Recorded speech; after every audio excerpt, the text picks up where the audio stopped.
अब मुस्तफ़ा साहब, एक और बड़ा अहम सवाल है। आज बिलावल साहब जो है, उन्होंने अपने वालिद साहब की जो अदालत में पेशी है उसके मौका पर अदालत के बाहर उन्होंने कुछ गुफ्तगू किया। उनका लबो लहजा काफ़ी सख्त नज़र आ रहा था। एक इम्प्रेशन ये है कि एक तरफ तो कराची में पीपल्स पार्टी, पीटीआई और एमक्यूएम के दरमियान कराची के मसाइल हल करने के लिए कोई वर्किंग रिलेशनशिप बन रहा है। दूसरी तरफ बिलावल साहब आज क्या कह रहे थे, आप ज़रा सुने। हम महसूस कर रहे हैं कि हम पे दबाव है। हम महसूस कर रहे हैं कि हमें धमकियां दी जा रही हैं कि हम भी लाइन में आ जाए। आपने मेरा पूरा खानदान को गिरफ्तार करना है, कर लो। हम 18वीं तरमीम पे, 1973 के आईन पे एक आंच नहीं आने देंगे।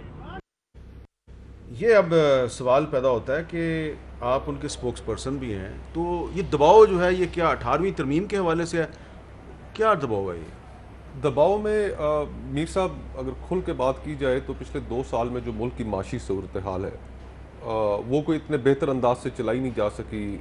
ऐसे फैसले किए असद उमर साहब ने, एक बर वक्त वो फैसला कर ना पाए।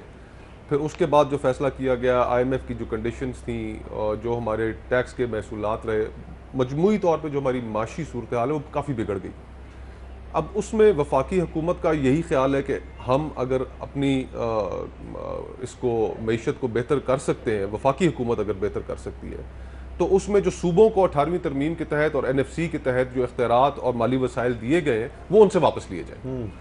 तो अब इस सूरत हाल में जब आप सूबों से वो हकूक और वो माली वसाइल जो उनको दिए जा चुके हैं जब लेने की कोशिश करेंगे, तो एक रिएक्शन तो आएगा।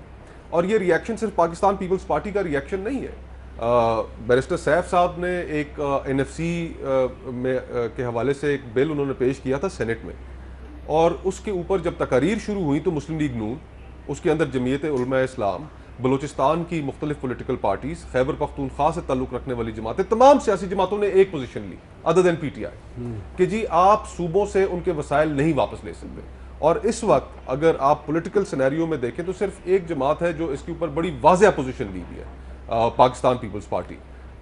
तो उस पर हमारे ऊपर प्रेशर है, हुकूमती वज़रा। लेकिन आपके जो चीफ मिनिस्टर हैं मुराद अली शाह साहब जी, उनका भी जरा आप एक बयान सुन लें। वो जो कह रहे हैं वो जरा सुने और फिर मैं आपसे पूछूंगा कि लगता है कि ये चीफ मिनिस्टर अंडर प्रेशर है। सुने जी।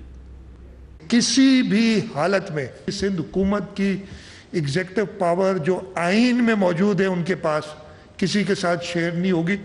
जिसके दिमाग में ये फतूर है, भूसा है, वो निकाल दे। ये मैं क्लियर कर दूं कि ना कोई एग्रीमेंट हुई है, कमिटीज बनने की बात हुई है, अभी कोई कमेटी बनी नहीं है। वो कमेटी बनेगी तो फेडरल गवर्नमेंट और प्रोविंशियल गवर्नमेंट की होगी। सियासी जमातों की कमिटीज नहीं बनती एग्जीक्यूटिव रोल के लिए। ये तो नहीं लग रहा कि अंडर प्रेशर है।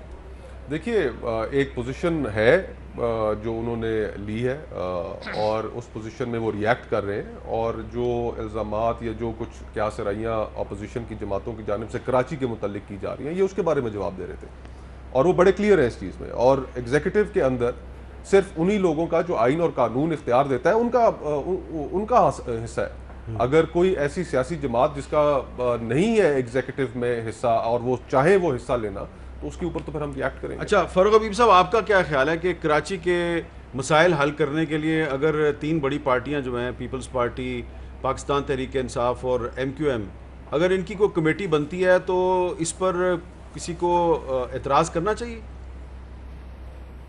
देखें, बात यह है हामिद मीर साहब, ना तो 18वीं तरमीम को ख़तरा है, ना पाकिस्तान के आइन को ख़तरा है। एक जमहूरी हुकूमत मौजूद है और तमाम सूबाई हुकूमतें भी अपना काम कर रही हैं, वो भी मौजूद हैं। अब दबाव किस चीज़ का है? दबाव बताएं ना, कौन दबाव डाल रहा है वो बता नहीं रहे। क्योंकि आज सिर्फ जो है वो तोशाखाना केस के अंदर जो है वो रेफरेंस के ऊपर समात थी, एहतसाब का अमल आगे जारी है, फ़र्द जुर्म आयद हुई है, तो आपने जो है वो सियासी कार्ड्स 18वीं तरमीम का खेलना शुरू किया हुआ है। असल मसला ये है जो कराची के मसाइल हैं। कराची आपका दारुल हुकूमत भी है, जहाँ पर आपकी हुकूमत है सिंध की।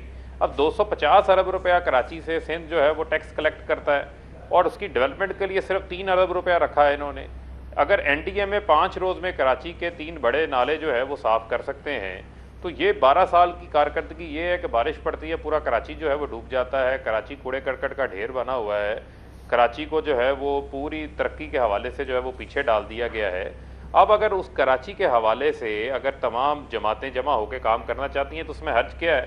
सिंध में हुकूमत तो आपकी है ना, 12 साल में एग्जेक्टिव पावर भी आपके पास है, तो आपने वहाँ पर क्या कर लिया? अब अगर वफाक पहले भी तो काम कर चुका है, रेंजर्स के ज़रिए जब अमन कायम किया गया था कराची में, उस पर वफाक और सूबे की कोऑर्डिनेशन थी। अब भी अगर कराची की बेहतरी के लिए काम करना है तो जो आइन के अंदर तरीक़ाकार मौजूद है, सबकी डिफाइंड पावर्स हैं, उनके अंदर रह के ही हम काम करना चाहते हैं। लेकिन अगर उसके अंदर तमाम स्टेक होल्डर्स शामिल हो जाएं जिनका वहाँ पर उनकी नुमाइंदगी है, रिप्रेजेंटेशन है, तो उससे और अच्छा काम हो जाएगा। उसमें हर्ज क्या है? कौन कह रहा है कि 18वीं तरमीम खत्म हो रही है? कौन कह रहा है कि गवर्नर राज लगाने जा रहे हैं? इस किस्म का कोई ऑप्शन ज़ेरे गौर नहीं है। चलें, अच्छी बात हम है। कहते हैं कि आए टेबल पे बैठें, आकर जो है वो मिल के कराची की बेहतरी के लिए काम करें। आज अब उसके ऊपर भी आप एक बात कभी वेलकम करते हैं, कल नासिर शाह वेलकम कर रहे थे, आज मुराद अली शाह जो है वो आए बाई शाही कर रहे हैं, और आज जो है वो बिलावल साहब भी जो है वो बयान दे रहे हैं हमारे पर दबाव है। भाई आप गिरफ्तारियों को, एहतसाब को अपनी बैड गवर्नेंस के साथ ना जोड़ें। अच्छा। उसका जवाब आपने देना है। वो सुप्रीम कोर्ट भी मुतमिन नहीं है ना, चीफ जस्टिस भी कह रहे हैं। अगर चीफ जस्टिस के बयान नैब के हवाले से आप बड़े खुश होकर कोट करते हैं तो आपकी गवर्नेंस और जो नाहली या जो नाकामी है सिंध के अंदर, जो कहते हैं सिंध हुकूमत फेल हो चुकी है, अगर वो बात आप सुनने को तैयार नहीं है, फिर आप कहते हैं दबाव आ गया हमारे ऊपर, तो ये तो दोहरा मेयार हुआ ना।